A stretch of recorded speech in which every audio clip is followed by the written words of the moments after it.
En matière d'usurpation de plaques d'immatriculation, on appelle ça en pratique la doublette. Donc ça consiste à usurper le numéro d'immatriculation d'un autre véhicule, le monter sur un véhicule en général assez similaire et puis circuler avec. Alors pourquoi la doublette? Alors c'est devenu utile pour les délinquants puisque beaucoup d'infractions sont constatées par des appareils automatisés, excès de vitesse, non-respect des feux rouges et également en matière de stationnement puisque le PV est dressé sans qu'on connaisse le conducteur. Le code de la route prévoit donc un délit qui est celui d'usurpation de la plaque d'immatriculation, qui est un délit grave puni de 30 000 € d'amende, 7 ans d'emprisonnement, 3 ans de suspension du permis. Donc pour le ministère public, c'est un délit qui est grave. Que se passe-t-il en pratique? Parfois, une personne reçoit un avis de contravention, par exemple, pour un excès de vitesse ou un stationnement, alors qu'il sait pertinemment que le véhicule était dans son garage et que donc il y a un doute.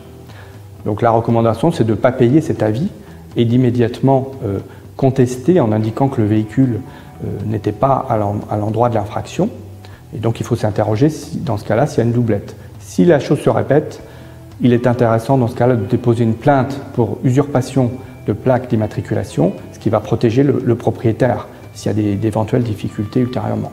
Et puis un avocat pourra suivre l'affaire, fournir tous les éléments au procureur de la République et ce qui est recommandé, c'est de conserver tous les papiers d'acquisition du véhicule, le certificat de cession, le certificat de vente, la déclaration de cession, la facture d'achat éventuellement, garder tous les papiers de manière à ce que s'il y a une usurpation de plaque d'identité, on puisse être en mesure de prouver sa bonne foi. Alors en pratique, la personne va se demander comment je peux prouver que mon véhicule n'était pas au lieu de l'infraction devant ce radar ou à cet endroit. Une attestation d'une personne, par exemple le gardien d'un parking ou une personne de la famille qui atteste que à telle heure, à tel jour, à telle date, le véhicule était dans son parking, dans son box, ou bien que par exemple, si on avait prêté son véhicule à son épouse, celle-ci pouvait attester qu'au moment des faits, elle était au volant de ce véhicule. Et donc ça arrive en pratique. La doublette, ce n'est pas quelque chose de fantaisiste.